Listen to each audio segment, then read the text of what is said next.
Welcome back, everybody, to another episode of Yeah No No Yeah. In this one, we are discussing the German electronic group Moderat, which was a recommendation by Liam. So we discuss the group's 4 albums and rank them, as always. And of course, we talk about a variety of topics leading up to that. If you want to jump to any certain points in the episode, look out in the description for the timestamps, as well as the links to our link trees if you want to find our social medias and all of that, and the link to the Patreon if you want to help support the podcast. It really helps us out and we appreciate it. And yeah, it's good to be back, so we hope you guys enjoy, and let's get into it.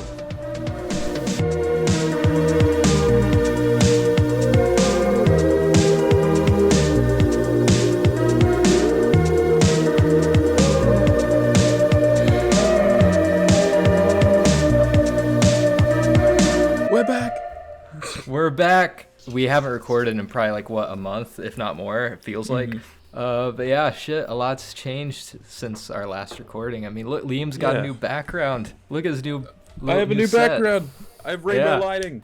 I moved to the States. I'm in Seattle. A hell of an adjustment so far. I was quite sick for the first few days as well. Just getting used to everything and meeting new people. It was just a swarm of so much at once. And I just got very overwhelmed, but I'm a bit better now. And yeah, but it's just crazy. Yeah. Lots to do as well. It is crazy. New country, new time zone, new culture, new everything. You're in a whole new world now. So they drive fucking crazy over here, dude. What the hell? I bet. Big cities in the U.S. are stressful as hell. The freeways and stuff, especially close to the city, it's just awful. Oh my god. Legal marijuana, yay. Yeah, South Dakota doesn't have legal marijuana yet, so yeah, and a lot of the states do now, but we're still one of the few that are just not having it. Big Joe was trying to get it countrywide by the end of his term. Who? Big Joe. Oh. And I have my new favorite American restaurant, Dairy Queen. So good. Isn't that just ice cream? No, it's it's got a bunch of shit. It's a common misconception right there. Yeah, there's they only have ice cream.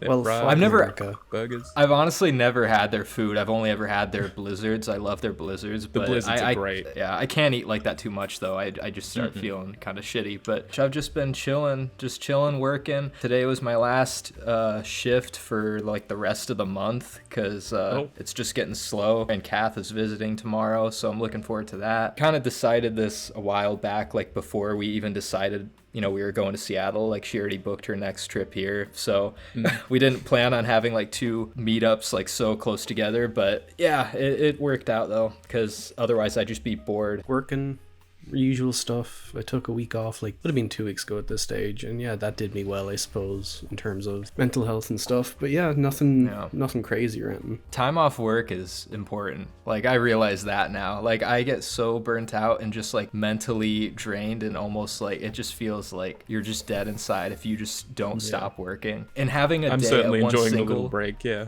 Oh, I bet. It's having one day off work is not good enough. You need at least 2 days off work in a row, because when you have your day off, you're already worrying about the next day, thinking about the next day you have to go to work. So it's still on your mind. I'm really looking forward to this time off. Shout out to our patrons, helps us out a lot. We've got Kath at Kath Fernway, Julia moving _ pictures, Sarah's popcorn chat, Sarah, Ardor film, Amy, Liam's mom at Luna _ Pearl, and we have a new patron, Alright So Reviews, Kevin. I believe that's his handle. So yeah, thanks so much. Kevin. Watched a movie that was shown to me by Julia called Whatever Happened to Baby Jane. Oh yeah, that's a classic I need to still watch. It was quite interesting. It's very, very contained. Feels like most of the time is spent between these 2 sisters in their house and stuff. It's just a really strange dynamic that plays out throughout the film, and kind of interesting idea, especially for the time it came out. Betty Davis creeped me the fuck out in this role, to be honest. She's scary in the movie, honestly. But her performance has this kind of goofiness to it as well, a little bit. It's a bit of both, but I don't know, she balances it really well. And the other actress is really good too, Joan Crawford. She's great too, but Betty Davis just fucking steals it, and really, really good movie, and it played out interestingly. It had these 2 really weird side characters though that were just way too over the top goofy for me to take seriously. They were just ridiculous. I highly recommend it. I give it an 8 out of 10. I got on a Lars von Trier kick for some reason. I mean, I feel like I'm always on one, but Quinn's back. Yeah. Yep, I'm back in my not depression phase, my fucked up movies phase. Kind of started getting to some of his not lesser known movies, but just like less talked about movies that I haven't seen yet. First one is The Boss of It All, which is kind of an interesting movie in his filmography because it's supposed to be like a straightforward, straight up comedy. I'm not sure if you would call this like, you know, one of his dogma films, but it has kind of that feel to it. I really wanted to like this more. I was honestly kind of let down. I really like Lars von Trier's sense of humor when it's like his comedy, when it's weaved into his already kind of dark, fucked up movies. Like The House at Jack Bill is the best example. I find that hilarious, but it's like it has that dark element to it. But this is like what it reminded me it kind of reminded me of the UK Office version, except even more dry and less funny. So it was like really it really just fell flat a lot of the times, felt kind of stale. The movie looks really bland, which like I said, I think he just used like natural lighting. I mean, there is one notable thing I want to mention about this movie, which I actually found really interesting. I feel like it's one of the only movies to ever do this. There would be like random, like a shot cut back and forth between angles and stuff. Like each time it would cut to a different shot, then the camera would be positioned really weirdly. Like somebody's head would be half cut off, or it'd like show like the fucking corner of like their face or something. Like, and I was like, what the hell's going on? So like I looked more into it, and have you guys ever heard of, it's something that Lars von Trier invented. He invented himself, called Automavision. Have you ever heard of this? No. So Automavision was developed with the intention of limiting human influence. In Automavision, no cinematographer is actively operating the camera. The best possible fixed camera position is chosen, and then a computer chooses framing by randomly tilting, panning, or zooming the camera. Yeah, I think this is hilarious. In doing so, it is not uncommon that the actors appear in the shots with part of their face and head cut off from the frame. With this technique, then the blame for any errors are entirely attributed to the computer. And then a little bit more with like what Lars von Trier said about it. Principle for shooting film developed with the intention of limiting human influence by inviting chance in from the cold, and thus giving the work idealist surface free of the force of habit and aesthetics used for The Boss of It All. And he said, for a long time my films have been handheld to do with the fact that I'm a control freak, but with Automavision the technique was that I would frame the picture first and then push a button on a computer. I was not in control, the computer was in control. It's like defending himself. Yeah, and then he said in an interview, he said, if you want bad framing, Automavision is the perfect way to do it. It was rather unpleasant to lose control in this case. That's like the most interesting thing about this movie, is like it was one of the only movies to use this weird technique that I've never heard of. Yeah, when you were describing it first, I thought I'd heard of it, but as you went on, I was like, oh no, what the fuck is this? Yeah, it's hilarious that it is wild. It's like, it's the only interesting thing about the movie, honestly, is the fact that it's like the only thing to do that. And it makes sense why nobody else has done it, because like I said, it just kind of makes the movie look ugly and weird. I gave it like a 5 out of 10. There are some moments that I thought were pretty funny, but it's honestly just kind of forgettable. And I realize now that Danish humor, like pure Danish humor, is kind of not really my thing, I don't think. So watch Anders Thomas Jensen movies. That's true. That's true. He's very funny.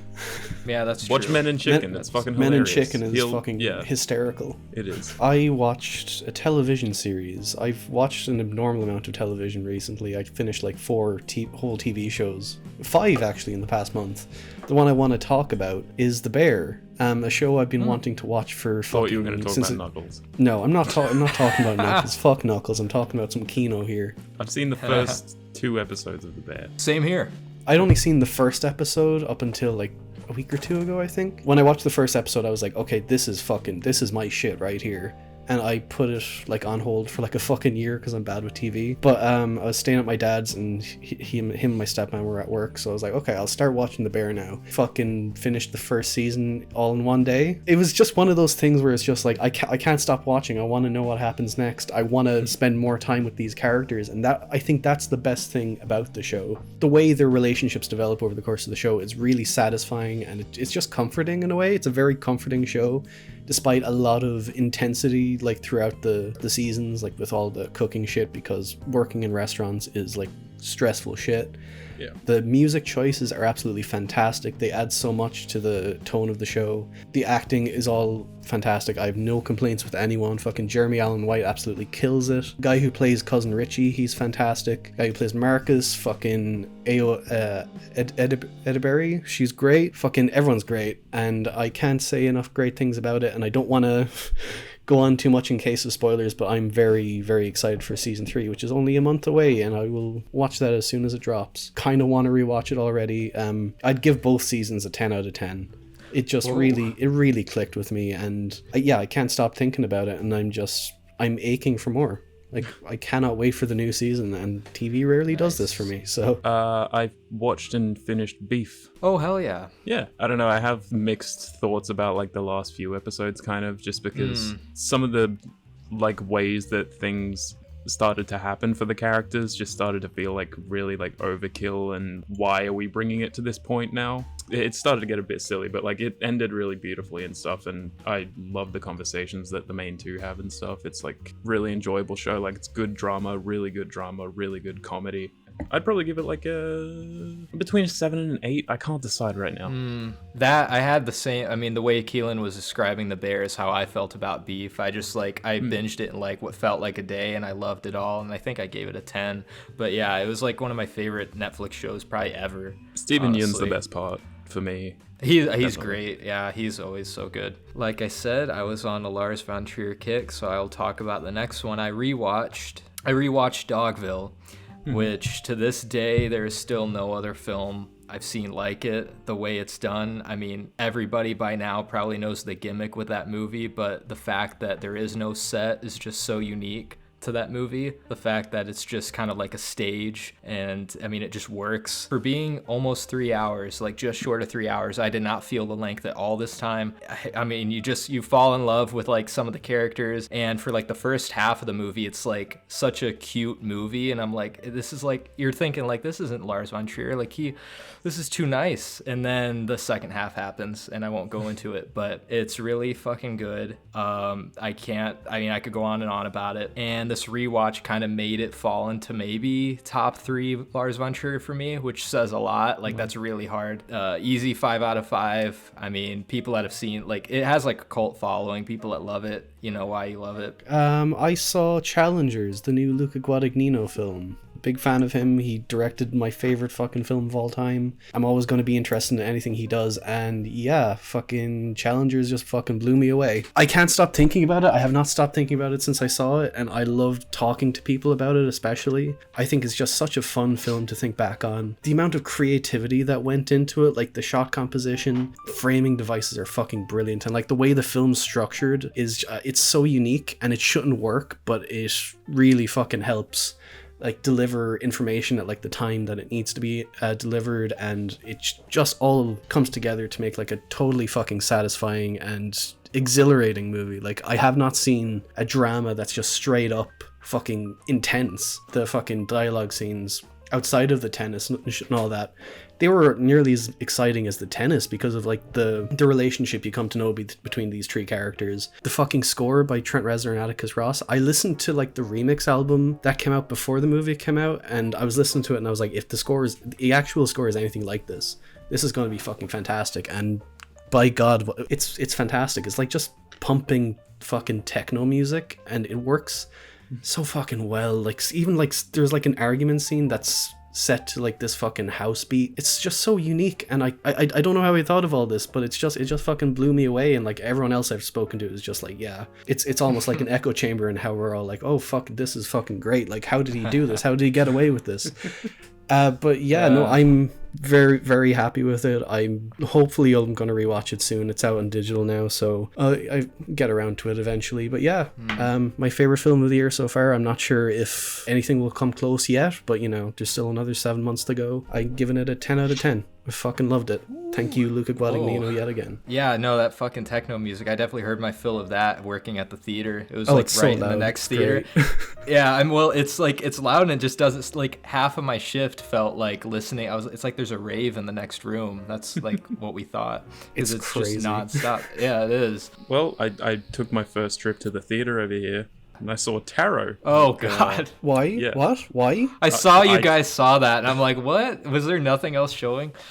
She likes going to bad horror movies, and like that looked like a bad horror movie, so we were like, yeah, fuck it, why not? I guess couldn't have planned for how insufferable it was. Directed by one of the writers of Moonfall, isn't it? Oh, well that checks out then. Every trope, every line on display, all of it, just it's like it was just made by like an AI, just trying to make a horror movie that is as generic as possible. It's not even Blumhouse, but it feels like Blumhouse. I was about to ask. That was literally what I was about to ask. Yeah, going to bad horror movies in theaters are really like they can be fun with other people, but if you're alone, it's like the worst. So at least you weren't alone for that. Yeah, I mean, it was at least fun. you're, like- It was fun. This one thing that like made me like actually almost cackle in the theater was like this one character saying that like combining tarot reading and horoscope reading is like the most powerful thing known to man or whatever. Like it's the most What the- powerful force in the world. What? Oh my god. It's so bad, but it is an enjoyable watch. I would just say don't see it in theaters. There's no reason No, to. don't spend money. Just do I whatever don't think you I'm can. gonna ever watch it. Yeah. Yeah, No. even if it's free, I don't know if I would. Yeah, Just if you like, but it's just one of those movies if you happen to like throw it on with a friend or whatever and like laugh at it, like it's fun for that. Yeah, when you've wasted money on it, it's just like, oh my god. and I'm guessing like the whole thing, like there's like a curse or some like supernatural thing that goes after each character individually and kills Dude, them off, right? I can barely fucking remember. And then I'm guessing they go to like a historian or a priest and learn the background of it and shit. It wasn't I a could priest. just imagine. It was just an old woman. I literally can replay the movie in my head just going off the tropes you're saying, and it's like, yeah. Nothing shocks you at all. It's so boring. You can laugh at it and all, but like mostly its biggest crime is just that it's boring. So I'm giving it a 2 out of 10. Those are the worst. I'd rather have a horrendously bad movie than a boring movie, honestly. Yeah. Why the extra half star out of curiosity? There were some nice shots, I guess. Like Valid. at some points it looked well enough made, competent, I'd say. Just completely blind, first time watch. It was pretty short, which is why I watched it. But that is Tetsuo the Iron Man, which is kind of I've seen that. yeah, I saw that you saw that. I don't think you've seen it, Liam, but yeah, 1989 kind of low budget, weird experimental horror, like body horror film, Japanese. And I didn't even know, I have not seen anything from this director, Shinya, I should not even try pronouncing it, Shinya Sakamoto. Nailed it. Tsukamoto? Yeah, it was close. It was good enough. And yeah, I didn't know. I've never seen anything from him, but apparently he has like a cult following. That's what everything is telling me. But yeah, this movie fucking blew me away. What a fucking surprise, honestly. Like I was like locked in and I was having such a good time with this. I don't know how to describe it. I mean, it just everything about it kind of worked for me. It was so weird, it was so visceral, it was so energetic, and it was so unpredictable, and I didn't know what I was watching, honestly. I didn't really know going into it. I don't know. I mean, the story is pretty basic. It's about like these people that have, well, this one guy starts getting like, I don't even know if I should say much about it, but I mean, it's with metal. He starts like kind of having these weird body horror, like metal obstructions in his body, and it like starts spreading to other people, and like, I don't know, it's really weird, but it's really, honestly, just I found it really fun, and I was like constantly locked in. Some moments were hilarious, I thought. Like it was kind of a hilarious movie, whether it was trying to be or not. I know like tons of reviews say it's like, you know, kind of inspired by like Cronenberg or Lynch, and I definitely felt Eraserhead vibes from it, like the way in its aesthetics. Yeah, big Eraserhead vibes. Yeah, for sure. And like the way it's presented and aesthetically, it's really Eraserhead. But I also thought it was like, it also kind of reminded me of like that Japanese horror movie House, and just how fucking wild it is. Yeah. In that way too. And I was like, well, that's two movies that I love, and it kind of feels like a combination of those, so I'm not surprised I loved this. I loved it. I feel like I could rewatch it like any time, honestly, because it just like like just really grabbed me. So that was an easy 5 out of 5 for me, honestly. I loved it. It felt like something I should have loved, but I don't know why I didn't vibe with it whenever I watched it. Like, I think the only reason I even heard of it in the first place, I can't remember when I watched it, but I think the only reason I had heard of it is like Nine Inch Nails did the theme song for Tetsuo 3 or something. I do remember a lot about it, and I remember loving the fucking ending. The ending is so wild. I need to rewatch the ending, because I was laughing my ass off, honestly. Like, I was like, but in a good way. I was like, I'm having so much fun right now. Like, this ending is crazy. That was the part of the movie where I was like, okay, this is giving me what I want. I couldn't stop laughing, and like I wanted to like applaud at the end. I was like, this is fucking amazing. That ending will always stick with me, and like I said, I could just rewatch this anytime, no matter my mood. One of the things that really last thing that stood out with this for me was the sound design. I thought the sound design was incredible, and that's something I never even like think to look out for in movies, but just the metal sounds. Like, there's so many different metal oriented sounds that happen when people are doing things, and I was like, this is like, it's just crazy. People should check it out. It's really weird, and it might not be for everybody, but yeah, it was definitely for me. It's definitely worth a watch, and it's only like an hour long, so like not too much of a commitment. Exactly. Yeah, so I listened to an album, probably my most anticipated album of the year, All Born Screaming by St. Vincent. Yeah, so she's one of my all-time favorite artists, and obviously I'm always going to be on the lookout for fucking new music for her. But she dropped her new album like a month ago at this stage, and I've listened to it I think like 4 or 5 times. And yeah, it's fantastic. It's everything I've come to expect from her and more. I kind of expected going into it that it'd be more metal focused and like industrial focused, because I listened to like the leading song from it like beforehand, Broken Man, which is very like stripped down and very heavy, and I love that song. That song's fantastic. But the album is kind of like, there's a lot of variety to it, and it's not as thematic as her past albums. Like, all of her past albums have had like a central kind of theme to it and a central style to it, but this one kind of goes all over the place, and I'm not sure I like that aspect of it too much. But she was definitely trying something new there, and it worked for the most part. The only song I'm not totally crazy about on it is a song called So Many Planets, which just kind of, it's not that memorable for me, but every other song, I think there's like fantastic aspects to them. I love Flea, I love Broken Man. The title track's fantastic. Reckless is fantastic. Well worth listening if you're into St. Vincent. Like, no reason not to really, but it's, yeah, really great. I'd give it a 9 out of 10. I have to get to it. Another great album from her. Probably near like if I were to rank her albums, probably near the bottom at the moment, but like it's still, yeah, 9 out of 10. Still loved it. I will listen to it again and again, probably. It's really good. I'll talk about one I watched right before I left Down Under. I watched Spaceman. Oh yeah. Oh, I saw yeah, you. Took me a second to think, what the hell is that? Spaceman. Yeah. Most people seem like they comparing it quite a lot to Interstellar. Like, I feel like that's kind of stupid. Yeah, I don't really get it that much. Adam Sandler, Christopher Nolan. But I feel like the one that you like should compare it to, if anything, is Ad Astra, because it's quite similar to that, to be honest. But I think what makes it like its own kind of thing is the spider element of it, because that whole thing is like, it's not just like a character that's there, it's like this weird like storytelling device kind of as well, because like the story just goes in some really weird places, and like sometimes the main character will get like constant like flashbacks and stuff, and they're all like, sometimes they feel like manipulated and shit, and it's like a very trippy movie sometimes. Like, it's really odd. I really like that approach, honestly. The whole like relationship aspect of it was really beautifully approached, and like Adam Sandler and Carey Mulligan are fantastic in the movie, and honestly, like, I might prefer this to Uncut Gems in terms of his performances, to be honest. Whoa. Oh, what? Just like purely based on the kind of performance it is, because this one is a lot Get more. The pitchforks out. This one is a lot more emotional. dramatic and emotional. Yeah. That's fair, I guess. Yeah. So he just like really, he spoke to me a lot in the role, and like, don't get me wrong, I fucking love him in Uncut Gems, obviously. Like, it's very, very, very close, but it's just they're very different characters, and I don't know, I was just so captivated by his performance the whole time. Yeah, Paul Dano does a great job voicing the spider. I do wish he would stop saying skinny human so much, though. That's a bit annoying.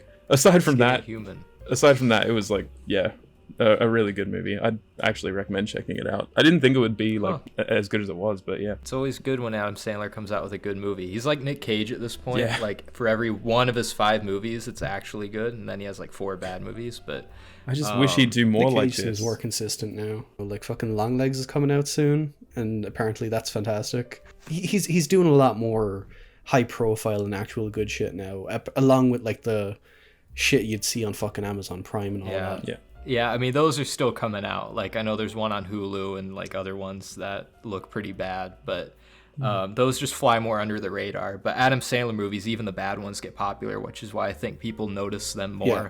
And they like it for that, I guess. They like bad Adam Sandler movies, but it's good when a good one is out, I guess. Yeah. Well, I'd give Spaceman an 8 out of 10.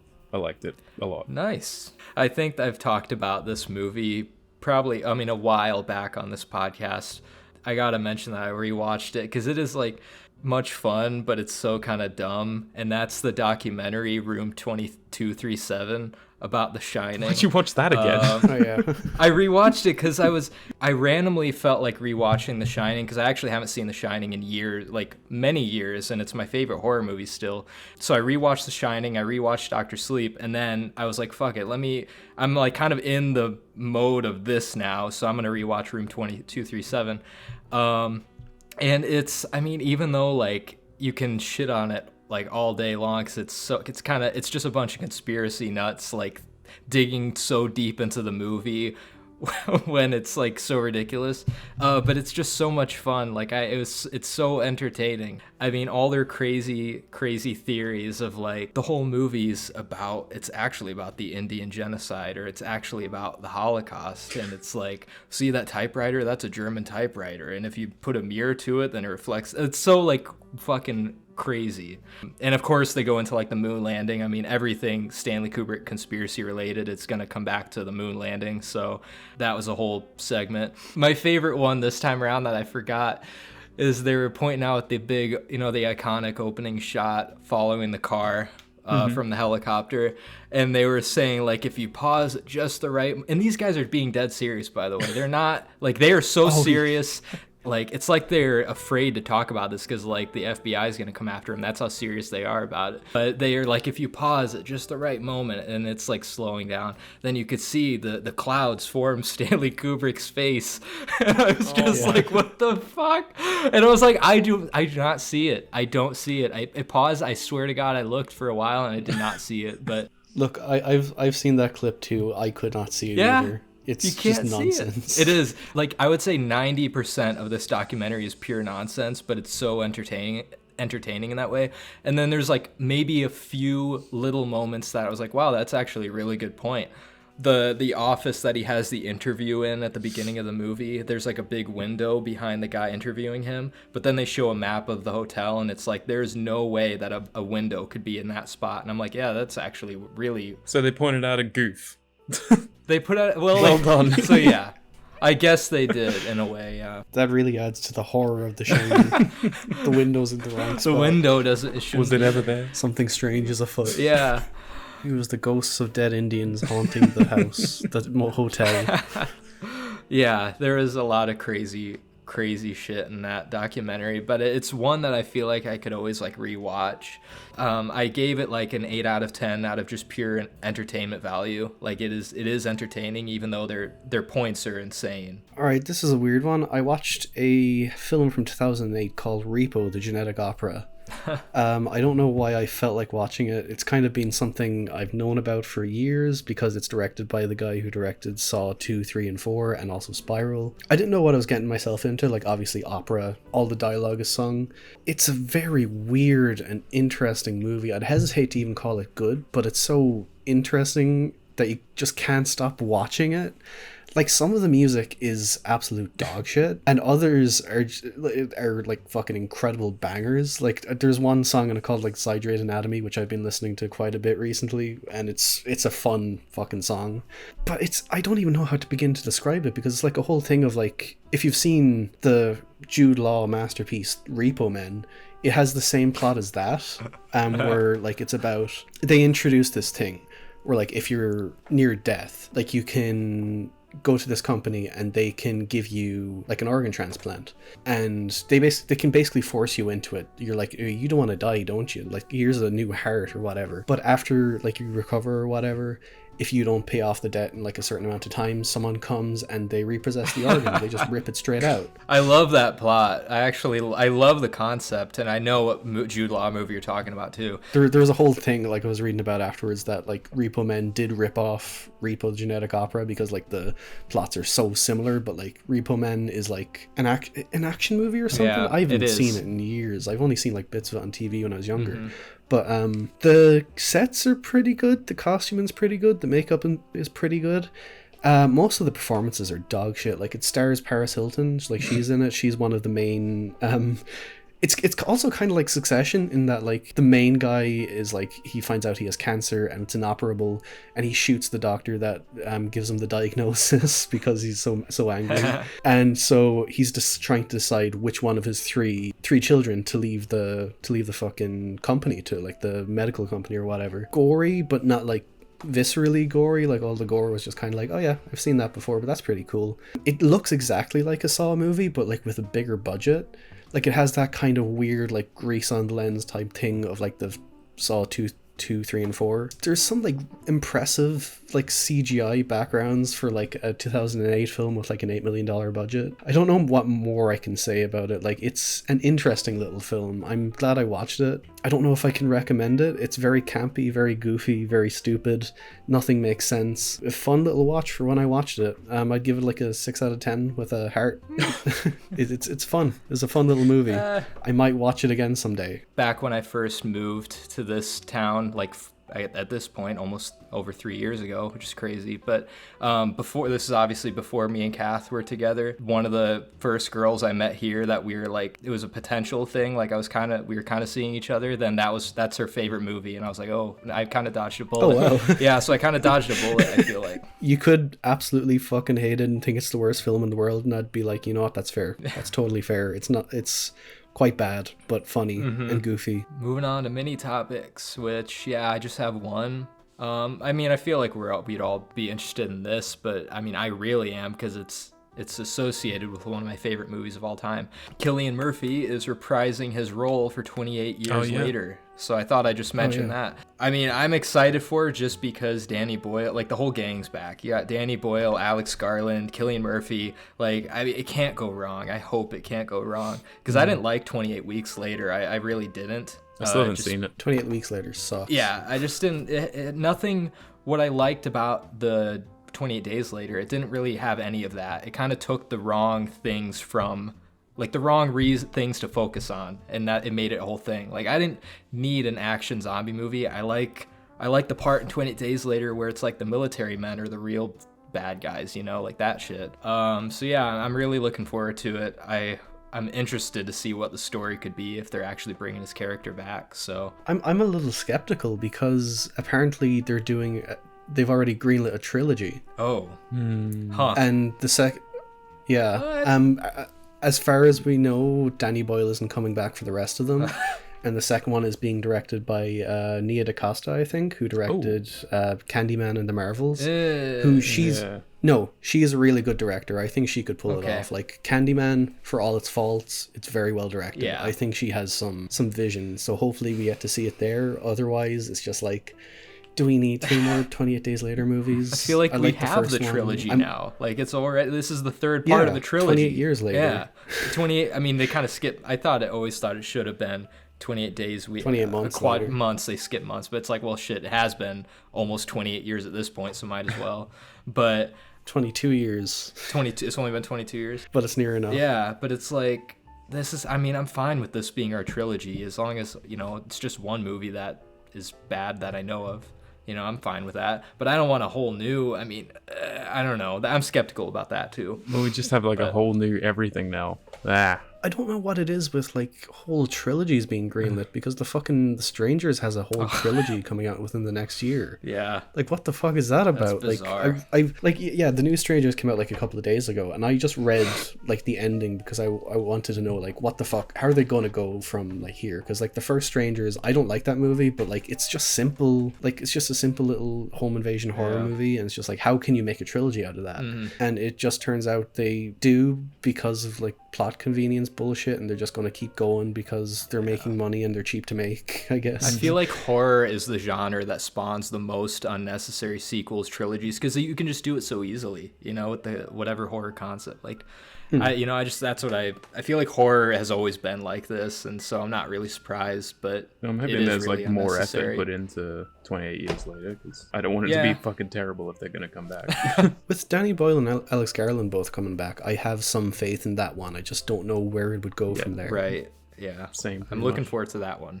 Well, my one is a minor one, and we don't really have to go in too deep to it, because just in case it's like a spoilery thing, so I'll just say it first. I don't know if Quinn has seen it, but they announced like a whole ass cast for fucking Shrek Retold 2.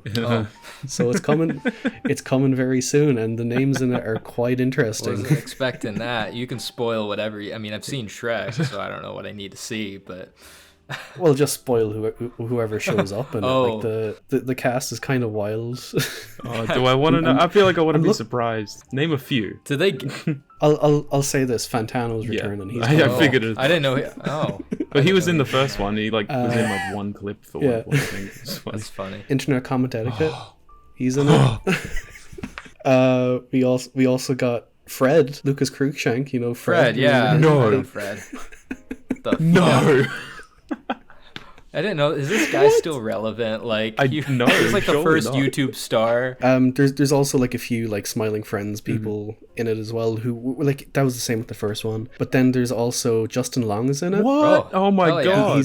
Hey, throw Justin Long and everything. I'm fine with that. He's hilarious. Gilbert Gottfried, who died recently, so he must have recorded that like years ago. So that's his final credit then, probably. Shrek Retold 2.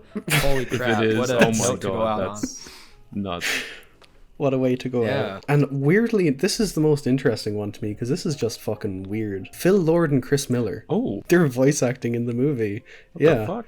How did they get this much reach? Like, the first one wasn't really that big. I feel like the first Shrek Retold, like I only watched it for the first time with you, like what, a year or two ago? But I feel like around the time it came out, it was like a big thing for like the internet animation community. Oh yeah, I mean, and it just kind of showcased like a just lot getting of names like smaller... Justin Long or whatever. It's like it was liked, and it was a big thing online. So I'm not surprised that so many people are in it, but also I am shocked at like just how many people are in it. It's wild, and I'm very excited for it. I hope it's just as good as the first one. We're gonna watch the premiere together. Oh yeah, we gotta. Come on, we gotta get our Shrek 2 Retold on. Come on, it's gonna be awesome. And didn't also Shrek 2 celebrated like its anniversary the other day, didn't it? Like 20th, I think. Yeah, 20th anniversary. A couple of weeks ago, it was shown in. Yeah, we had it in our cinema for like the 20th anniversary. And we also had Phantom Menace, and we're going to have Prisoner of Azkaban soon. Was there any other like recent news since it's been a while? Like I feel like there must be some stuff. I mean, I know that Kendrick and Drake have been beefing. That's a big music news. I find that hilarious that people that don't even listen to rap or care are now acting like they care. People that probably don't even listen to Kendrick or Drake, but just because they're the two biggest names now and they're fighting, like, which honestly, I don't even know how the beef started. I don't even care. I don't know anything about it, and I'm fine not knowing. Kendrick has just always hated Drake. But they've collaborated on shit. He was on his Good Kid, Mad City album. Ever since Poetic Justice, like after that, really? Like, Kendrick just had a bad taste in his mouth from that whole experience, and he's kind of had. I'm sorry, but like if I'm gonna compare them as people, like Drake. Yeah, they're the two biggest names in rap. So I mean, it's like Tupac and Biggie. This is like the modern day Tupac Biggie. So it's like, of course, they're gonna butt heads, but like I just don't get it. The Tupac and Biggie thing was over less. Was it? And people are getting shot in both of those beefs. Did you see that somebody did a drive-by shooting at Drake's place and shot a security guard? That's when it gets dumb for me. It's like, it's fucking music. Why are people take this so seriously? It's like, you don't need to go and try shooting up Well, it's also with like the internet now and like the culture of everything. Like news Exactly. gets spread so quickly and everything. So it's like, Yeah. Everything gets so blown out of proportion. Where like with the Tupac Biggie beef, I'm assuming people heard all about that through like the TV news and like, you know, maybe newspapers or magazines or shit. But like now it's like, I mean, everybody sees it, which is why everybody who never cared about rap is suddenly invested in this beef. And it's like, it's funny because like I'm invested in, I love both those artists and I'm not invested at all. It's like I don't care. Like, I'll still listen to their music as long as neither of them get shot up, then and it doesn't affect the music, then fine. I don't know if those allegations are true against Drake. Fuck him. Yeah, I've been seeing. Yeah, I mean, I need some hardcore evidence for sure. But like, I mean, I know that he's probably up to some weird stuff, but it's like, My point of view with the whole thing was like fucking Like That dropped first, and I was like, yeah, that's a good song. Euphoria dropped, and I was like, okay, Kendrick's dropping more songs. I'm happy about this. Yeah. I'm happy about this. I don't really care about what's going on in the beef, but I'm happy to hear more Kendrick music. Then fucking I woke up like the Saturday that Meet the Grahams dropped, and I went on Twitter and people were saying like, oh, fucking Kendrick dropped 316 in LA, then fucking Drake dropped Family Matters, and then 20 minutes later Kendrick dropped Meet the Grahams, and I listened to them all and I was like, oh yeah, this is good drama. It's hey, they're putting out. I've liked the singles from both of them. Like, I didn't like the songs from both of personally. them. That's fair. Like it's not his best beat. I like the song overall, and I think it's probably one of my least favorite from like the ones that dropped. Yeah. And even Family Matters by Drake, I like that song. I think that was a good response from him. But the Hard Part 6, that's indefensible. That was. I still haven't listened to that. Oh my I actually God. still haven't heard that. Why did he choose to do that? Why did he choose to name it that? No, but the thing is, like, Kendrick has always dropped the Heart before every one of his albums. Oh, yeah. Like, you know, that's always been a thing with him. And so if the song was better and Kendrick couldn't use the Heart Part 6 anymore, I would have been like, you know what, fair play. That's a fucking petty move, Drake. But that's good. Yeah, I mean, that's Kendrick like went after, I think he went after Drake's kids or family before Drake went after any of his. So once Drake, like, I know Drake at this point well, and if you ever go after his family, he'll do whatever he can to fuck with you. Like, that's like his line that he draws. Like his son and stuff. I don't think he did, because in Euphoria he was like, Kendrick was like, don't say anything about like my family, my kids or anything, and this will just be a friendly beef. Well, and then he dropped Family Matters, and then Meet the Grahams came out, which was just like a whole fucking message to like Drake's family. I'm pretty sure that in Euphoria, Kendrick dropped some lines about like you can't like you're raising your son wrong, and like, you know, you're not there for your son or something like that. I could have swore, but I don't know. I just, it's annoying how like this is what it takes to get new music from Kendrick Lamar. Like, he's fucking rarely ever drops. I was happy with it. I mean, all of the songs are bangers. Yeah, they're bangers. I just don't like the annoying like internet discord of this whole discourse. Just like, oh, the fucking like Kendrick's killing him and like, or Drake's killing him. It's like, who cares? Just, I like the music. I was quite invested in it. I can't lie. I was very much invested in it. Yeah. I mean, it's I never usually give a shit about this, yeah. but it was just too juicy. Sorry, just last thing. Meet the Grahams is like one of the most disgusting songs I've ever heard. That was just like straight up disrespectful. I love it so much. It's so fucking, I could not get over it. I was shocked listening to that for the first time. Yeah, I don't know, man.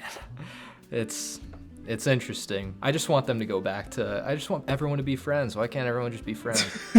I mean, I know it's whatever, like, welcome to the rap world. But I like the songs that they're on together, like Fucking Problems by A$AP Rocky. They're on that together. Poetic Justice. Those are good songs. At first, I thought it was a big publicity stunt, and I kind of still am not disregarding that whole possibility. The fact that like rappers just do that, like they're in on this kind of together because they know that they're gonna blow up. It's gonna get people listening. Like it's easy money, like easy attention if rappers do this. It's interesting because from what I heard, Drake's label tried to get Kendrick to stop the beef because it was costing him so much money to have their biggest artist being called a pedophile in so many songs.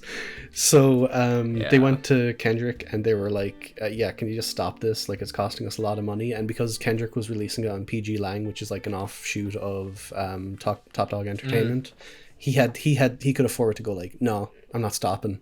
Yeah. Like, if he comes at me again, like, I'm fucking ready to go. Like, this is on you. Honestly, like I said, I have no idea what the beef's about. Honestly, what are the allegations briefly, like quickly, like, about him being a pedophile? Like I didn't. All I know is that he used to text Millie Bobby Brown. I'm like, whatever, that's weird. It's a bunch of stuff like that. Really? Like there was this model that like he knew when she was like, since she was like 15 or something, and then when she turned 18, like they went on a date together. And there was also like a thing during one of his shows where like a 17-year-old fan was brought on stage and they kissed.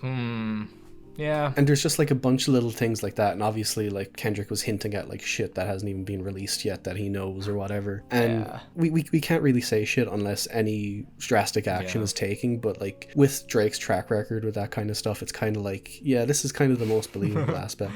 As well as that, there were allegations thrown against Kendrick, and we can't like brush over that. Like in Family Matters, like Drake was talking about how like Kendrick abused his wife or whatever, which if that's true, that's fucking damning. Yeah. Like I would not fucking that is have half the respect for Kendrick if that was true, you know?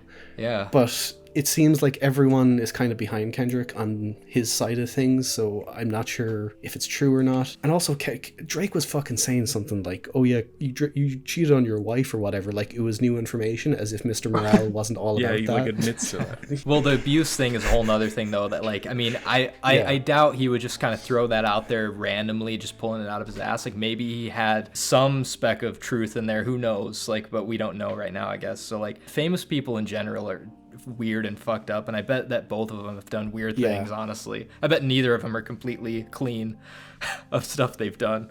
But yeah, with growing up, I've just realized don't trust any famous person. Yeah, they're, especially when it comes to young fans and young people, like they're weird. And I know that Drake's biggest weakness is women, so I wouldn't be surprised if he's been in some weird relationship. And yeah, I mean, who knows if Kendrick did that shit. So it's kind of just makes me feel dirty, like just like hearing all the shit about both of them. It was a big thing. No, that it's happened. fun as fuck. I mean, it's like it's a fight. I mean, it's something to watch. So Certified Lover Boy, Certified Pedophile is like one of the funniest fucking things I've ever heard in my life. I'm sorry, I love that line so much. When that album came out, people were saying Certified Boy Lover. That was the whole joke. But like, I don't know. I don't care. I'm holding out as still one of the. I don't listen to Drake that much anymore these days, but I'll still always be a fan. Should we get into the main topic? This was my one. I will introduce it by reading a description. The topic is Moderat. There's 4 albums that we all went through. So Moderat is a German electronic music supergroup originating in Berlin between Sascha Ring, also known as Apparat, and Mode Selector members Gernot Bronzert and Sebastian Zeri. The band have released 4 studio albums to date, their most recent being More Data, released on May 13th, 2022. That's Moderat. First album is self-titled, so let's start with that one. What do we think, boys? I know you'd heard this a couple of times, Keelan, right? Yeah, you recommended this to me like 4 or 5 years ago, I think. I was still in college at the time because I distinctly remember like listening to it on the bus home or whatever. Yeah, no, I love this album. I've always kind of had a place in my heart for this album. I think it's really really interesting electronic music. And I think I've listened to it like 3 or 4 times now in total. And yeah, I really, really like this album. There's a lot of interesting things going on, and it doesn't feel like I'm missing anything from not. I can say this about all their albums. I don't think there's anything missing from me not listening to Mode Selector or Apparat. I've only heard Apparat's first 2 albums. Like they're a lot slower. Oh, really? Kind of like they're more ambient sounding. But Mode Selector's like completely the other way, where it's like really over the top stuff. So it's like a nice medium between the two of them. No, yeah, I can definitely feel that in this, because there are some songs that go hard, and then in stretches on this album it almost goes into like ambient music more so than anything. It's like ambient electronic type stuff. Like it opens with like some bangers. Like you're going back to back from like fucking A New Era. The to first Rusty 4, Nails to Scene like Monkey. the first 4 songs, just banger upon banger. I feel like. Oh my god. I thought it was pretty good. I mean, I thought it was pretty good. This was my first time. When you mentioned Moderat, I literally never even heard of them. So, I mean, this is like completely new to me, like completely blind to it. And I mean, I'm assuming a lot of people might be that way because I haven't heard of them. But yeah, I mean, I don't go out of my way, honestly, to like listen to electronic or like even ambient music or anything. Like I feel like I like some stuff from that genre, but I feel like there's not many groups I go out of my way to listen to. It's just not like one of my favorites, but I did enjoy the majority, I guess, of these guys' music. Like you said, the strongest part about this album is just the first few tracks for me. Like A New Era, I am not surprised that that's their most played track. when I look on Spotify. I think it's in quite a banger. few ads as well. So it's like I've seen it. No, in a few that It was was in the teaser trailer for Birds of Prey. Yeah. no shit. I did not remember that. Wow. Yeah, it's a great song. Yeah, I mean it is a good song. Like I love like just the perfect way to open the progressive album nature as of it. well. It's just like you're fucking in it. No, A New Era, Rusty Nails is great. I wasn't sure if this group was like entirely instrumental or if there was singing, so I was kind of like, oh, okay, there is some vocals in here too. The majority of the singing is done by Apparat, Sasha Ring. That's his voice. And then Sea Monkey's cool. Oh my god, I love Sea Monkey. I one of the other songs that you didn't mention was Sick With It. That actually, I don't know, that one grew on me because I did listen to it through this a few times. I do really like that, but like grew on me. The ones with features though, it's like Slow Match is just like that takes it for me. Oh my god. Slow Match's whole backing instrumental the entire time is just so interesting if you like really pay attention to that as well. Like just the constant in the background as well. Yeah, it's beautiful. Yeah, that one definitely took me off guard. I was like, whoa, this is very different. And it's like, what the fuck is he even saying? There's like no lyrics for it as well. Like I can't find any lyrics for it. Wait until you listen to the Cocteau Twins. Their lyrics are literally just gibberish. But I like that though. It's more like a vibe and a melody than like actual meaning, I suppose. And like I like that in some songs. Like I was mentioning the Cocteau Twins, like their lyrics are literal nonsense, and I think that adds to kind of like the dreamlike nature of it. And in fucking Moderat's music, I think it works well, especially in Slow Match. I think they've done it on a couple of songs, didn't they? There's like a couple of songs where like their lyrics are like unintelligible. I saw like your music board stuff beforehand because I couldn't help myself. Why don't you like Pork One? It was just the least interesting on the album to me. Like I don't hate it, but it was just like it's one that I keep forgetting about. Fair enough. Oh, I really like it. Like the really hard drums and stuff, and like the guitar, it's so cool, and it like leads into the next one so well, I think. But yeah, I get that. I prefer Pork 2. Oh yeah, I think Pork 2 is good. Yeah, I kind of might piggyback on that point that you made. That's like the worst thing I could say. Like I don't think, honestly, none of the songs I heard from out of all these albums I would ever consider like bad, but I think the worst like attribute to them would be maybe just like not forgettable, but it is kind of just like background noise at times for me. And I feel like I'd have to re-listen to this even several more times in order to like really remember like that song. Like just looking at the title, like I know what that song sounds like. It's that's my issue with like electronic, instrumental, ambient, sometimes music. That's my biggest issue with that, is that it's kind of it can all blur together a bit, but it's not bad. Like if it comes on, I'm like, yeah, this is pretty good. That's just like my favorite kind of music, I feel like. So yeah, maybe it's just like a personal thing, but I think it's just a personal thing. But I mean, I just get so sucked into the whole like world of these albums. I'm just like, yes, every song I'm like, oh my god. That is a hurdle to get over with like most ambient music, is it can be kind of like background noise if you're not paying attention. Right. I feel like they keep it interesting, like throughout their albums at least, like where it doesn't feel like they have too many points where it's like really slow or like too over the top for a while or anything. Like I feel like they balance out their albums pretty well. Yeah, they're pretty consistent with their sound, and like I think they do switch it up with each song, but I think sometimes, and it might come with their later albums, like sometimes the song goes on for so long, like with the same looped instrumental, to where it kind of like numbs me, to where like I kind of forget that I'm even listening to it, and then it's like, oh shit, I didn't even realize the song just changed, like that type of thing. That's why I love progressive music though. It's like it keeps that like repetition there, but it keeps building on it as well. And like there are some songs where it doesn't like build quite so much, which is maybe why it's like it kind of just feels backgroundy. But I like noticing those new like sounds coming in and stuff, like how they affect the song from there and stuff. So I think they do that like so well. Yeah, it's definitely meant. It feels like this, like their albums are meant to be listened to like as a whole, rather than like I'm gonna pick out this one song, because like they kind of do flow pretty well into each other. I mean, I think a few of the songs like do actually flow into the next, don't they? On this one, I think a majority of them do. I don't think the first few do. No. A New Era definitely doesn't. I don't think Rusty Nails goes into Sea Monkey, but I think like the stretch of like 3 minutes of until like No 22, I think they all lead into each other, because that's like the ambient portion of the album to me. Favorite songs on here. for you guys? Well, the first three for sure, like we already said. I mean, those. Yeah. I think the first three will definitely be my favorite, and then Sick with It. Like I said, that one in particular I really like for some reason. It's great. The bus driver song ain't bad. I kind of like that. I mean, bus drivers. It's a bit crazy, and it's a weird way to end the album, but it's like, yeah. I love it. That's the outlier of the album, I think, because it's just like, oh, where's this rapping coming from all of a sudden? Yeah. It's just like... Well, to be fair, I mean, there's rapping on Sick with It, kind of. Yeah, so, which is another... I think that might be also why I like that. Like, anytime... It's kind of the same thing with Flying Lotus when we talked about Flying Lotus. Anytime a rapper is featured on it kind of over these beats, then that kind of like... It's a nice refresher for me, and I am like, oh yeah, okay, this is... I just like what they do sometimes with that, but... Yeah, I love that song. I really love Out of Sight, too. And Legrand Marches as well. I think my favorite song on the album is Nasty Silence. I love that song. Yeah. That goes hard. I love the throbbing bass and it's so fucking good.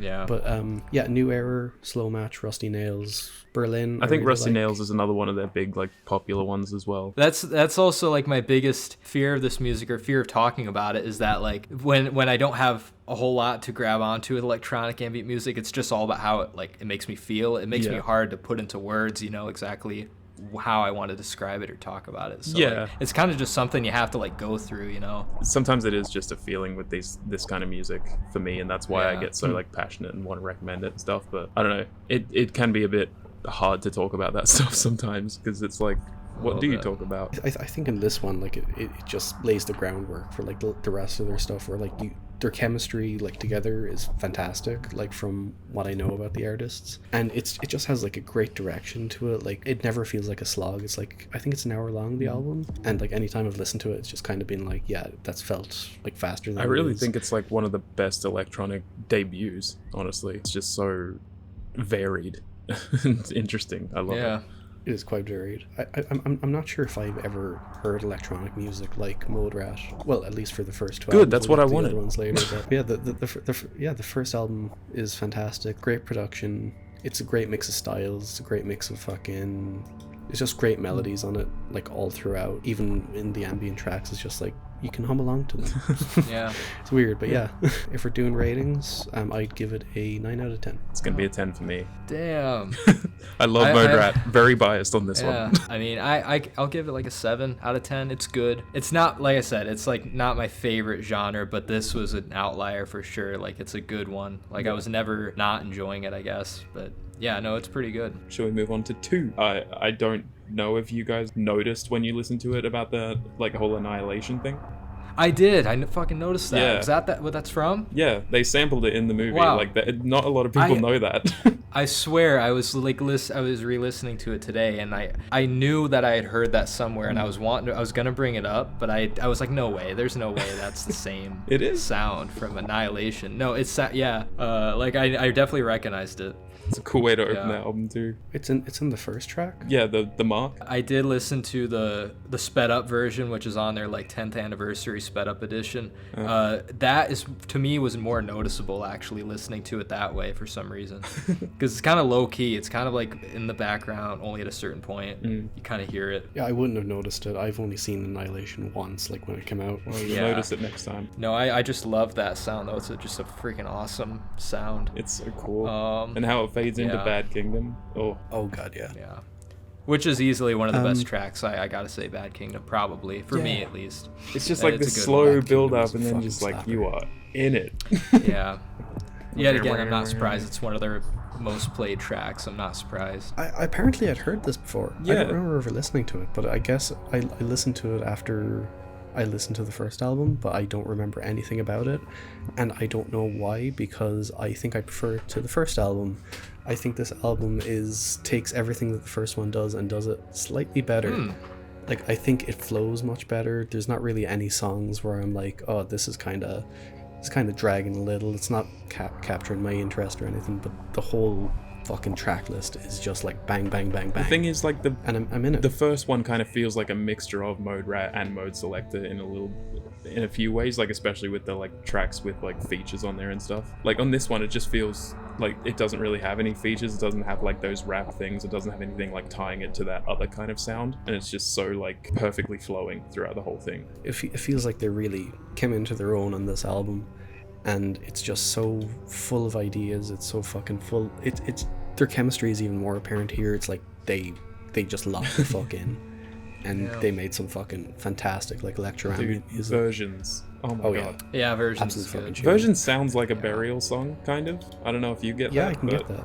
Yeah, I think I get that. Yeah. it's got a lot of similar sounds to it, but it's a lot more very like moody, very slow. dancey. Yeah. It's amazing. I think Versions is my favorite song on the album. That song is like terrific. I really love that. Yeah, no, I think it's like that. Ilona is great too. Milk. Yeah, Milk. I Bad was just about to say Kingdom. Milk is for some reason one of my favorites. I don't really know why, but it just is. Milk is great, and I do love Alona. I have very little complaints about this. Like, correct me if I'm wrong. There's like an increased use of vocals on this album, like it's like from Apparat's side. Like, I don't think there's any features. Yeah, it's mostly Apparat singing, but there is.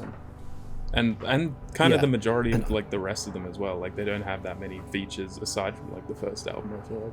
And I think his voice works very well. It's very like smooth. I saw like a music board thing like on Moderat's page or whatever, like just saying like it was a like kind of bad review, and it was just saying, I'm sorry, I can't do that guy's voice. Like I don't. Do people have a problem with the voice? Did you ever have a problem with it? Or what? No, I don't. I've never had I a didn't have a problem with it. problem with it. I mean, to me, it's nothing like. To me, it's kind of just middle of the road. It's nothing like so amazing like I haven't heard before, but it's not like anything unlistenable or anything. It's not like Danny Brown or something. I just whenever I have an example in my head of vocals I still can't get into, it's Danny Brown. That's just my only. My cousin is so obsessed with him right I'm now. not He gonna keeps trying to comment. push him on me really hard, and I'm like, I'll get it. I'll get thought- to it. Oh, for some reason I thought you had already listened to him, or you still already. I've liked heard his him. I first didn't two. know. And Yeah. Scaring the Hose. It's just it's like my last barrier of like a weird rap voice to get through. Like, I mean, I could listen to MC Ride all fucking day, but yeah, no, his vocals were fine here, I thought. Yeah, These guys. I really like them. I think like literally every song in this album bleeds into each other, and I love how it's paced. I love all the melody changes, how it feels natural, and they kind of each inch into it. Like, I think most tracks kind of like have this gradual fade out. Well, not like a fade out, but like fade out from the idea of that track, and then just bouncing straight into the idea of the next track. And I really appreciate that about it. It keeps it flowing so well.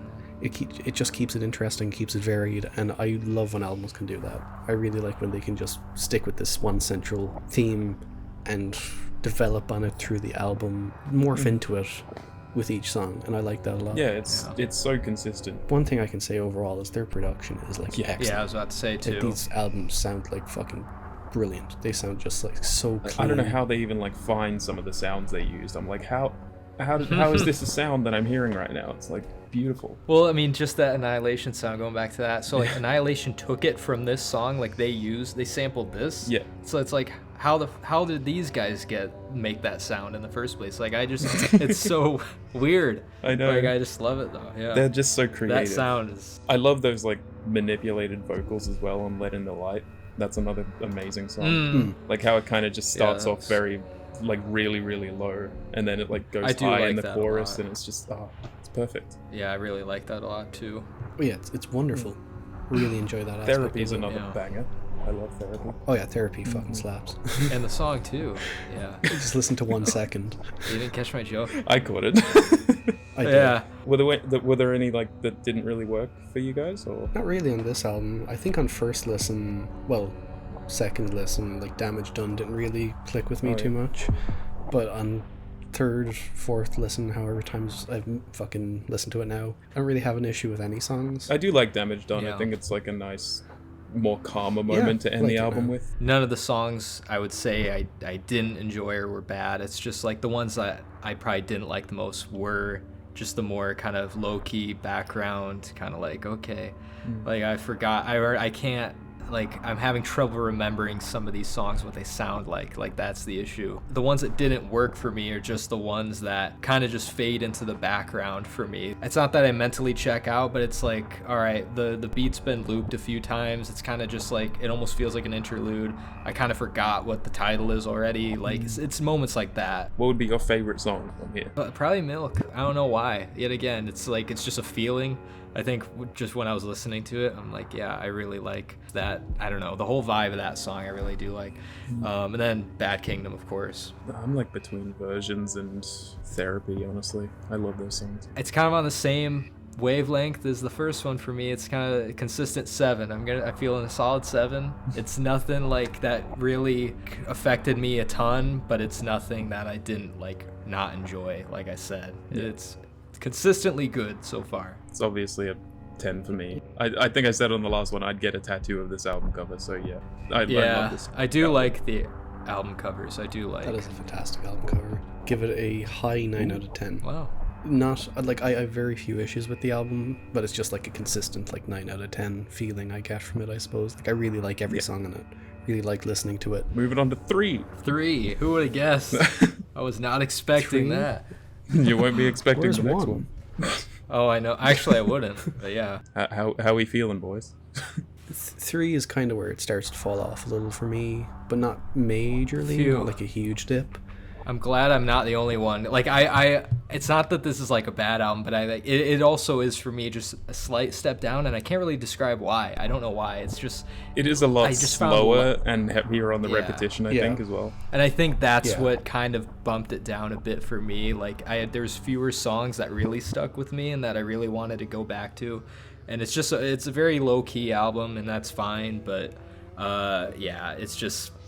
I don't know. I will honestly side with you guys for the majority here. Like I am not super into this one. It's definitely my least favorite, but I re-listened to it a couple of times before this episode, and it started to grow on me a little bit now. But it's been years. It's been years of me not really thinking this was that great, to be honest. But now it's clicked, and I'm it's still definitely not perfect though, and I do get the criticism you guys have. Like I was saying, I still think the production on this is fantastic, but it is that kind of repetitive. I'll say this: I think I like the songs I like on this just as much as some of the songs I love on the first two. I really, really love Eating Hooks. Oh my I really God, love Running and The Fool. Those 3 songs, absolute bangers. Eating really Hooks is 3. one of their best openers, I think. It's so good. Yeah. Do you know what? I think I'd say it's their best. Really? I think I'd say it's their best. I really best love opener? Eating Hooks. I mean, if we're saying the mark is the opener. Do you want to say the mark Bad Kingdom? Compare it to that, because they're basically flow into the. All right, second best. Best. Even though I love New Errors. I was about to say New Errors. Deeply. I mean, that's easily my favorite opener. I think on Last FM it's my most listened to, but yeah. I think it's, what am I trying to say? Eating Hooks is a fucking banger. But it is very slow, and it doesn't seem to go anywhere most of the time. No. I still like the album. They take their time it's with just this not one as- a lot more, I think. It doesn't feel the need to constantly go into the next thing. It's just we're going to let this play its course. And But at the same Sometimes time, that can be a bit much. And it is their shortest album, but I feel like that kind of slowed down feeling to it kind of, I don't know, it makes you forget that it is their shortest album. But the tracks that stood out to me the most were Running and The Fool. I don't know why, I really like the instrumental on The Running Fool. is so good. The Fool is yeah, great. and Running. Yeah, those are my Running's other really two good. favorites apart from Eating Hooks. Yeah, The Fool I could see myself coming back to, but as a whole, I don't know. It seems like one of the most popular ones, at least on Music Board, that people keep going on about is Ghost Mother. That's a good one. I do I like like that that one, but it feels really different for one of their songs. It just does not feel very Moderat. But I also will say that about one of the songs that comes later as well, which is kind of out of nowhere. Intruder. Yeah. That was just a sound that kind of just came, it was just so jarring, and then it just goes back to how it was before, kind of. It's yeah, it's kind of weird. I think that's my least favorite on the album overall. the same. I was yeah. It does feel repetitive. It feels like they're starting to run out of steam a little. Well, this was right before they went on their hiatus. That makes sense. But I still really like this album. I listened to it again today, and I liked listening to it, but it was more of that what Quinn was saying about it all kind of blending together. It all kind of did blend together for me here. And the ones that stood out, like I said, I love those songs. I love Eating Hooks fuck it. I love Eating Hooks, but everything in between is just kind of okay, I don't really remember this, but it's a nice vibe. I really love Reminder. Though. Reminder is so good. I like Ethereal. I was about to say, Ethereal's great. I was about to say, I really do like that kind of sound to that song for sure. They're good at opening and closing their albums, definitely. They are. They are. I think the middle portion is where it can really be kind of hit or miss for me. It can kind of dip down or drag for a bit, and then it's okay, no. And now it picks back up. Only a few songs I would really return to with this. I hate to say it, but No, that's fair. It might benefit from re-listens though too, because like, yeah, I did not expect to have this opinion coming here today. Like I thought I was gonna kind of be on the same side, honestly. But now I'm just like, it's just the individual songs themselves on this album, like regardless of how it flows, like I just get so impressed by like the production and everything. I'm like, yeah, I love it. The production is insane. For like all their albums. It is fucking great. And I feel like anything would get better with re-listen, so I'm sure if I re-listen to this like more, then I'd actually remember more of the tracks. But like, to be fair, this did improve slightly for me on re-listen. I think I've sounded harsh here, but I think that's just because the first two were so great. But like, this just wasn't overly as interesting, but it was still a good listen, and I enjoyed listening to it, and I could probably listen to it again. And it's short enough where it's just like, it's not overstaying its welcome. Yeah, and there's nothing like really bad in their discography, like you've said. I think it's just, you might gel with some stuff, you might not. Like, for sure. When I was listening to it today, it was kind of like a thing of like, oh, it's over now. Oh, yeah, that was quick. I got sad when it ended today. I was like, oh. It's a decent step down from their first two, but I still think it's worthwhile. Yeah, there's worse stuff to listen to, that's for sure. There's worse stuff. Oh, absolutely. But I mean, worse electronic music, such as like our entire last episode. Sure.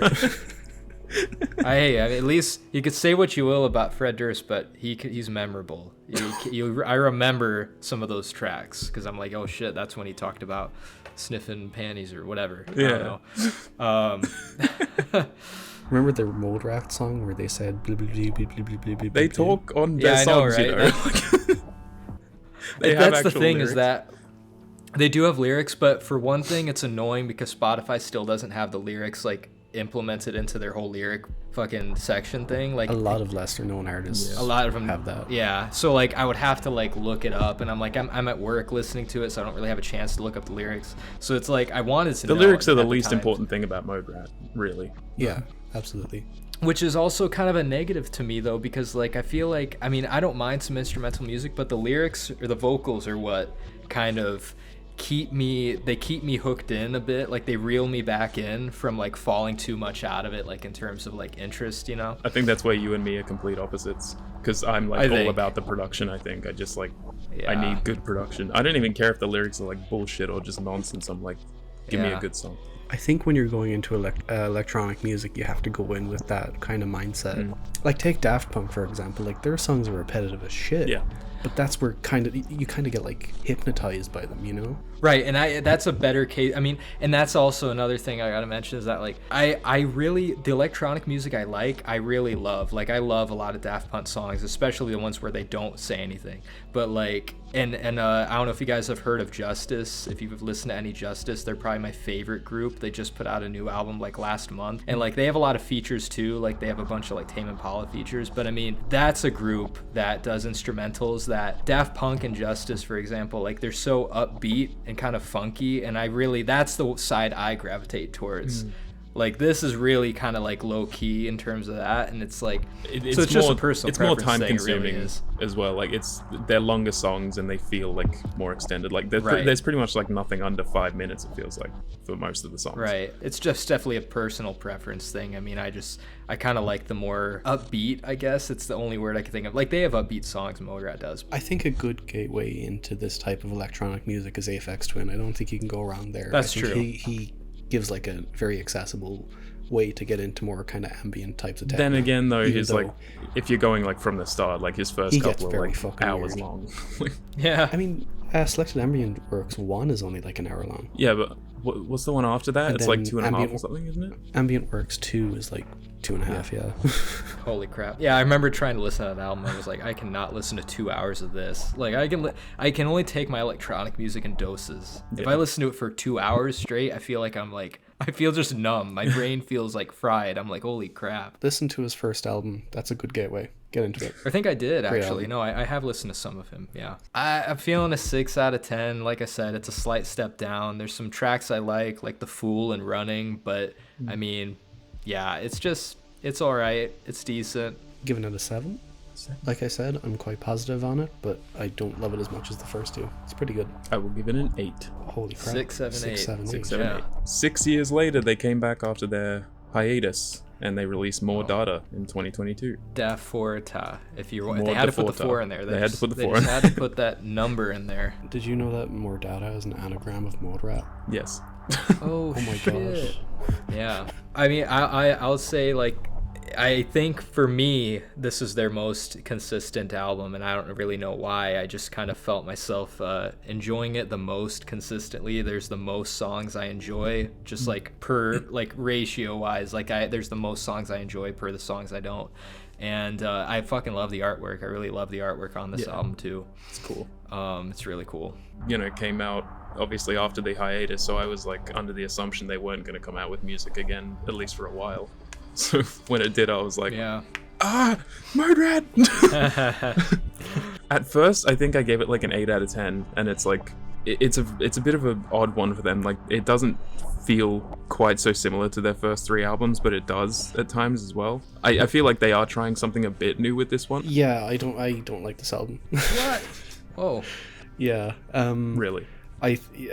Yeah. Whoa. I think it's their most accessible to fault. I think it's their easiest album to get into. Like, it feels very inspired by early 2010s, like, kind of electronic music and dance music that was getting popular around that time. And I don't think they really did anything to break the mold here. It just, what we were saying earlier about, like, the songs all kind of blending together, I don't feel that here. But I think that's a detriment to the album almost, because it doesn't feel like they knew what direction they were going in. Didn't vibe with it too much. There's some standout songs, but I feel like this is by far the weakest of the 4. Making Liam angry. I had the opposite. I had the opposite reaction. I honestly, like, and maybe it is their most accessible, but maybe that's why I actually like it the most, because I'm a basic bitch and I love accessible stuff. I don't know if it's always accessible. No, that's it. Being accessible isn't necessarily a bad thing, but what I mean is it just feels very uninspired. It doesn't feel as, like, out there as their first 3 albums. It doesn't feel as interesting. It just kind of feels like it's going through the motions half the time. Like, there are great songs on it. I really fucking love fucking Easy Prey. Easy Prey's great. I really love Fast Doom Hype. Oh yeah. I think those are my two favorite songs. What was the second one you said? Doom Hype. Oh, yeah. I really love those 2 songs, and, like, maybe 1 or 2 others I quite liked, but the experience of the album, I just kind of came away with, like, I didn't really need this. Like, I liked the first 3 albums, like, as kind of a trilogy, and this is just Dude, kind keep of in like, mind, I oh. was a bit iffy when I started. I'd re-listen. It helped me a lot. I listened to it twice. More And I re-listen. liked it less the second. Yeah, less. Wow. You need to listen to it I until liked you less like the it, second alright? time. That's crazy, because, like, That's I a shame. I didn't it's- expect that, actually. I didn't expect it, because it's like there's nothing so like so openly, like, bad or whatever about it to be. I mean, I know you're not saying it's bad, but not maybe saying just it's the bad. uninspired. I don't really consider it a huge Yeah. direction change either, or anything. I was about to feels say. it kind of felt it to me, and kind of like it felt like there was less of that ambient stuff that I did like on the first 3 albums. It just felt like it was all trying to It's be faster paced, yeah. Definitely. yeah. It Yeah. just feels like it's trying to be more accessible, and that's not what I liked about those first 3 albums. I liked it when they went out of their comfort zone. I liked it when they were just trying new shit and trying to find out weird fucking sounds that they could sample and fucking make into a beat. But they're doing so And this one, much it in this doesn't- album, like, I feel like, where that's I didn't on feel it display. I personally. don't know. This was just kind of underwhelming for me. Like, I feel like maybe I should have left it at my first listen, because the first listen I was like, this is fine. But the second listen kind of made all its flaws kind of shine through. Like, I don't absolutely detest the album. Like, the production is still, like, fantastic throughout. It's just the songwriting I kind of have the issue with. Really? And maybe it being faster paced, that's actually what I enjoyed more about it, like, as opposed to their other albums. So, like, what you maybe enjoyed about the past albums and what they changed here, it actually, like, flipped for me. Like, it made me enjoy it more. But yet again, it's just a personal preference thing.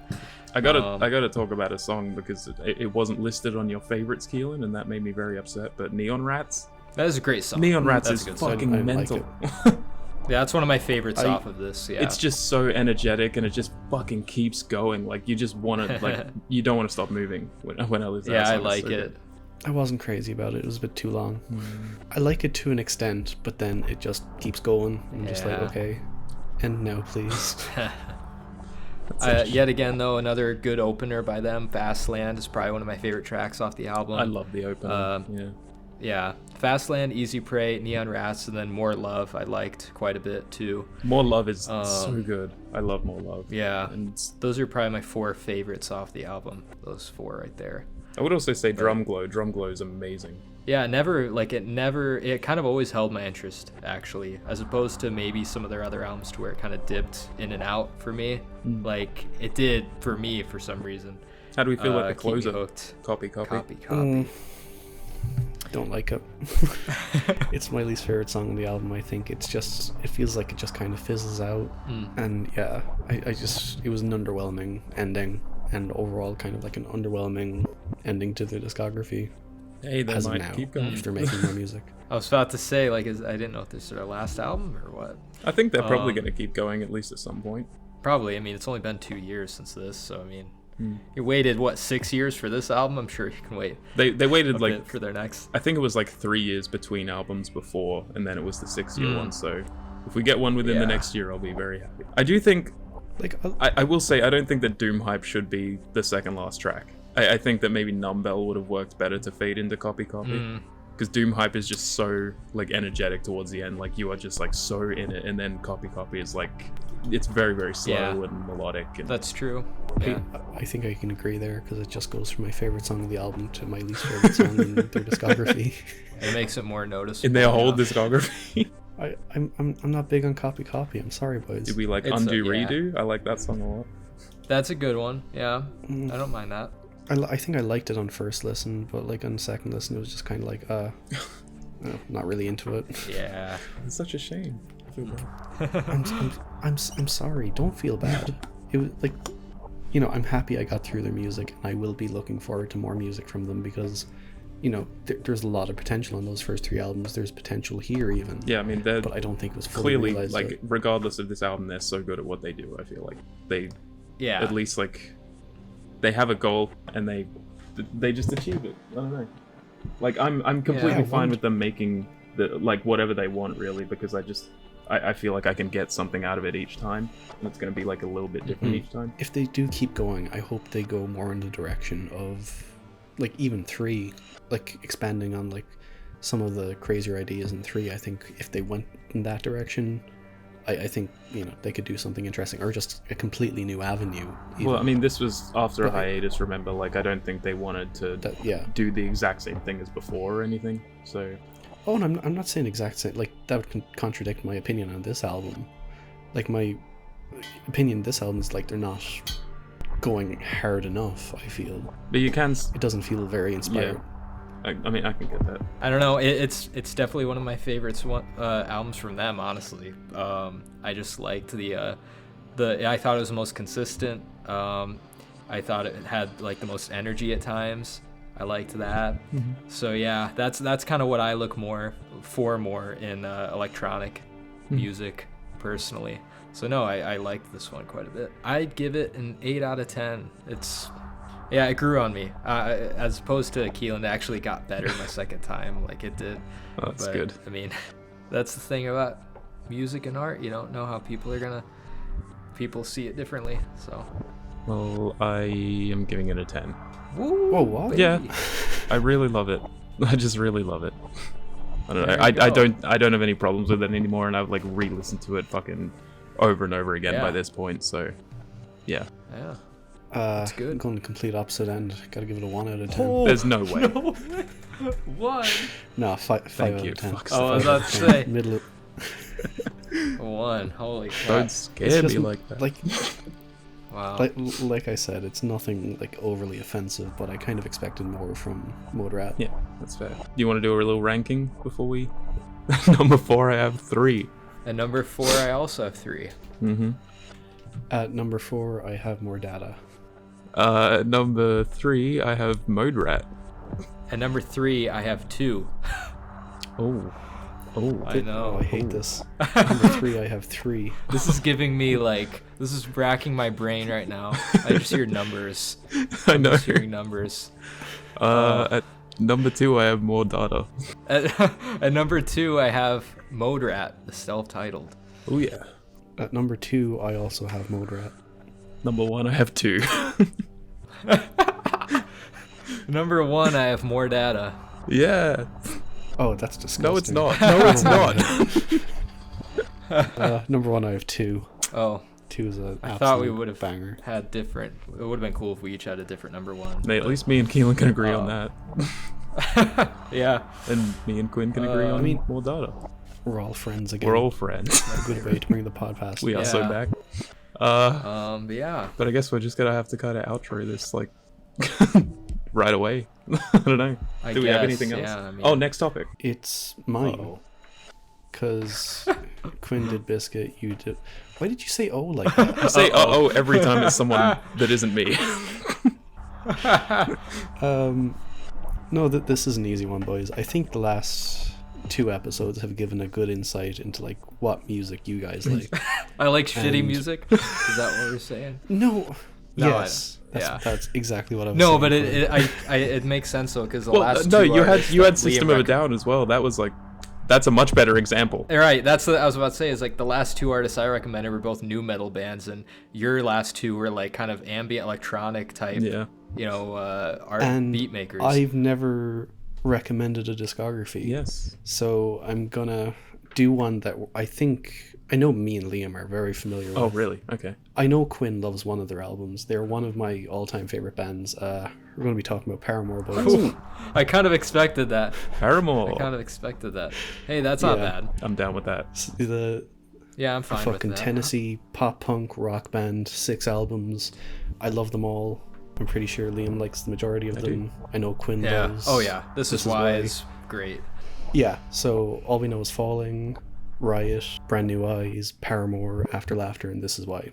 Yeah, so I've kind of had that topic in mind for a while because like I'm always thinking about them. They're one of my favorite bands. I'm always listening to them, so why not talk about them? It'll be fun. Yeah. Nice. No, it makes sense. And I kind of needed an easy topic for the next few weeks, so We're just all about Perfect. music Works out lately. perfect. I mean, for the past 3 episodes in a row, basically. Probably because music is maybe- like therapy sometimes, and like that's probably what we're spending is. most of our time doing. Is just listening to a lot of music at the moment. I know Keelan has a Yeah. list. Yeah, I'm back at the point where I'm like fully listening into music. I'm fully in tune with Really? the current shit, man. Oh, I'm like the opposite actually. Like the past few episodes, I was in the music mood. Now I'm finally back in the movie mood. So it's like, Oh no. it's fine though. I've been needing to listen to some more Paramore, so I hope you enjoy them. I bet I will. Let's all apologize to the listeners. Listener questions. Oh yeah, sorry, And we forgot. And we've been gone for like post. 4 weeks straight, kind of.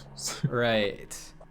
Yeah, so like the gap between this last episode and this one won't be long for you guys, but it is for us because the timing of the episodes and whatever. But yeah, we're getting back in the groove, and it's I gotta say it's just gonna be so much nicer. I bet for you especially scheduling recording times. Yes. Now that you're only 2 hours behind me instead of like 13 hours ahead, like that makes it so much easier.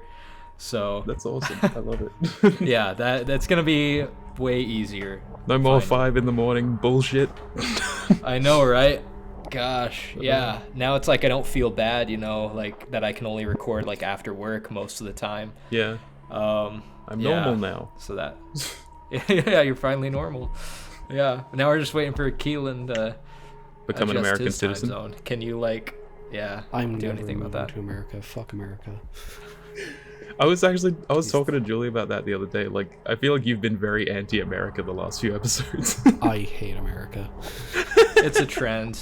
It's a trend for people to hate America. I mean, it's fine, Well, I mean, but It's not a trend. It's a genuine hatred. I don't. It's a I, shitty mean, I don't country. hate America every or anything. country's but shitty in a way. There's no perfect countries, but I mean, yeah, to be fair. The top 3 worst countries. I don't have a third one. America and England. Yeah, so that's about it, I guess. You can find us and me. I don't know why I worded it like that. Linktree in the description, where you can find my stuff. Instagram, Letterbox. So views by Quinn. yeah. Movies, music, me on most things. I'm on Letterboxd and Instagram, and I don't know. I'm not very active at the moment, but I will be soon. Only shallow on most things. Linktree in the bio. Very nice. All right, that's that. All right, bye everybody. Peace out, bitches. Peace out.